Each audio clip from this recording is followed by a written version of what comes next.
Hello friends, అందరికీ నమస్కారం. Welcome to SVPR tax channel. విశ్లేషణకి స్వాగతం. ఆ, ఈరోజు మనం తీసుకున్న అంశం చాలా ఇంట్రెస్టింగ్గా ఉంటుంది. అదేంటంటే మైక్రో హ్యాబిట్స్, అంటే చాలా చిన్న అలవాట్లు అనమాట. అవునండి, మైక్రో హ్యాబిట్స్. మనందరికీ కొన్ని అనుభవాలు ఉంటాయి కదా. అంటే మహాభారతం లాంటి పెద్ద గ్రంథం చదివేయాలనో, లేదంటే రోజు గంటసేపు జిమ్లో చెమటోడ్చాలనో పెద్ద పెద్ద లక్ష్యాలు పెట్టుకుంటాం. కరెక్ట్, చాలా ఉత్సాహంగా మొదలు పెడతాం. అవును, కానీ తీరా చూస్తే 2 రోజులకే టైం లేదనే సాకుతో ఆ ప్రయత్నాన్ని వదిలేస్తాం కదా. కానీ మన సోర్సెస్ ప్రకారం ఇక్కడ ఆశ్చర్యకరమైన విషయం ఏంటంటే, కేవలం 1 లేదా 2 నిమిషాల సమయంలో చేసే చిన్న పనులతో జీవితాన్ని మార్చుకోవచ్చట. వినడానికి కొంచెం ఆశ్చర్యంగానే ఉంటుంది. అదే కదా, అసలు సమయమే లేదనుకునే ఈ బిజీ లైఫ్లో ఈ చిన్న అలవాట్లు నిజంగా పనిచేస్తాయా అనిపిస్తోంది. ఖచ్చితంగా పనిచేస్తాయండి. దీని వెనుక పెద్ద సైకాలజీ ఉంది. మనం ఏదైనా పెద్ద లక్ష్యం పెట్టుకున్నప్పుడు దాన్ని చేరుకోలేకపోతే మనలో ఒక విధమైన అపరాధభావం వస్తుంది. అంటే గిల్ట్ ఫీలింగ్ అంటారా? Exactly, guilt feeling. కానీ ఈ మైక్రో హ్యాబిట్స్లో ఆ గిల్ట్ ఉండదు. మనకి ఏ పెద్ద మోటివేషన్ గానీ, కోచ్ గానీ లేదా విపరీతమైన విల్ పవర్ గానీ అవసరం లేదు. దైనందిన జీవితంలో అలా అదృశ్యంగా కలిసిపోయే చర్యలే ఇవి. ఓహో, అర్థమైంది. అంటే ఈ చిన్నపిల్లలు కూరగాయలు తిననప్పుడు వాళ్లకు తెలియకుండానే భోజనంలో వాటిని ఎలాగైతే దాచిపెడతామో, అలా మన బ్రెయిన్ని కూడా బురిడి కొట్టించాలంటారా? భలే చెప్పారు. ఒక రకంగా అదే జరుగుతోందిక్కడ. కానీ నాకో డౌట్. అసలు మన బ్రెయిన్ పెద్ద పనుల నుంచి ఎందుకు పారిపోవాలనుకుంటుంది? చూడండి, మన బ్రెయిన్ ఎప్పుడూ శక్తిని ఆదా చేయడానికి ప్రయత్నిస్తుంది. గంట వ్యాయామం అనగానే మెదడులో కాగ్నిటివ్ ఫ్రిక్షన్, అంటే ఒక విధమైన మానసిక ఘర్షణ మొదలవుతుంది. ఆ పని చాలా కష్టమనిపించి దాన్ని వాయిదా వేస్తుంది. రైట్, రేప్ చేద్దాంలే అనిపిస్తుంది. అవును, అదే ఒక్క పుషప్ అనగాని మెదలకు ఆ ఫ్రిక్షన్ ఉండదు. ఇది చాలా చిన్న పని కదా, దీనికి ఎక్కువ శక్తి అవసరం లేదు అని సులభంగా అంగీకరిస్తుంది.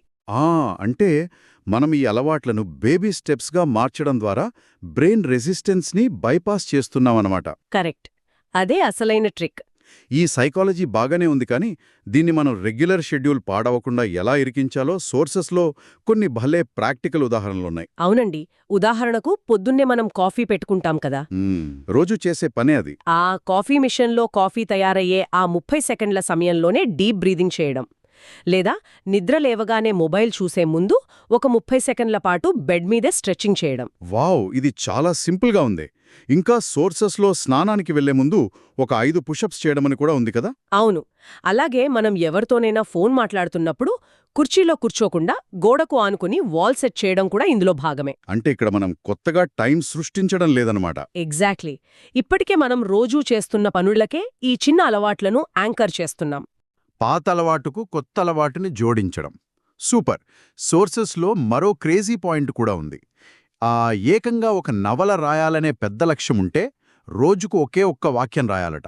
నిజమే, రోజుకు ఒక్క వాక్యం. లేదా స్పానిష్ లాంటి కొత్త భాష నేర్చుకోవాలనుకుంటే రోజుకు ఒక్క పదం నేర్చుకోవడం.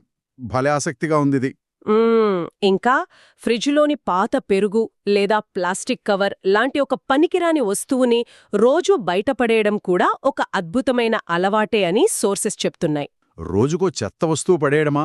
దీనివల్ల ఏంటి లాభం? వినగానికి ఇవి చాలా చిన్నవిగా అనిపించినా మానసికంగా ఇవి మన చుట్టూ ఉన్న గందరగోళాన్ని బాగా తగ్గిస్తాయి. ఓహో, క్లటర్ క్లియర్ అవుతుందన్నమాట. అవునండి. పైగా ఒక చిన్న పని పూర్తయిన వెంటనే బ్రెయిన్లో డోపమైన్ రిలీజ్ అవుతుంది. అది ఆ పనిని మళ్లీ మళ్లీ చేసేలా ప్రోత్సహిస్తుంది. ఆహా, ఇక్కడే నాకొక పెద్ద సందేహం వస్తుంది. చెప్పండి. నిజాయితీగా ఆలోచిస్తే రోజుకొక్క పుషప్ చేయడానికి పట్టేది మహా అయితే ఒక 3 సెకండ్లు. అంతే కదా. మరి ఈ 3 సెకండ్ల శ్రమ వల్ల బరువు తగ్గడం లేదా కండరాలు పెరగడం వాస్తవంగా సాధ్యమేనా? అసలు ఏమీ కష్టపడకుండానే ఏదో సాధిస్తున్నామని మనల్ని మనం మోసం చేసుకోవటంలాగా లేదా ఇది? ఇది చాలా సహజమైన సందేహం. కానీ ఇక్కడ మనం భౌతికమైన ఫలితాల గురించి మాత్రమే ఆలోచిస్తున్నాం. అంటే ఇంకేమైనా ఉందా? మైక్రో హ్యాబిట్స్ అసలు లక్ష్యం కండరాలు పెంచడం కాదు, మన ఐడెంటిటీని మార్చడం. ఓ, ఐడెంటిటీ మార్చడమా? అవును. కాంపౌండ్ ఇంట్రెస్ట్ ఎలా పనిచేస్తుందో తెలుసు కదా. ఒక మంచుకొండ పైనుంచి కిందకు దొర్లుతూ వస్తున్నప్పుడు చిన్న మంచుగడ్డ ఎలా పెద్ద స్నోబాల్గా మారుతుందో ఇది కూడా అంతే. ఇక్కడ రిజల్ట్ కంటే కన్సిస్టెన్సీ ముఖ్యం. అంటే స్థిరత్వం అంటారు. కరెక్ట్. రోజూ ఒక పుషప్ చేసే వ్యక్తి ఒక వారం తర్వాత ఆటోమేటిక్గా రెండవ పుషప్ చేస్తాడు. ఎందుకంటే అతని బ్రెయిన్ నేను రోజూ వ్యాయామం చేసే వ్యక్తిని అని నమ్మడం మొదలుపెడుతుంది. అర్థమైంది.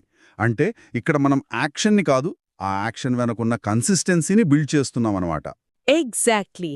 ఒక వాక్యం రాయడం వల్ల వెంటనే నవల పూర్తవకపోవచ్చు, కానీ ఆ రచయిత అనే ఫీలింగ్ ప్రతిరోజు మనలో బ్రతికే ఉంటుంది. వావ్!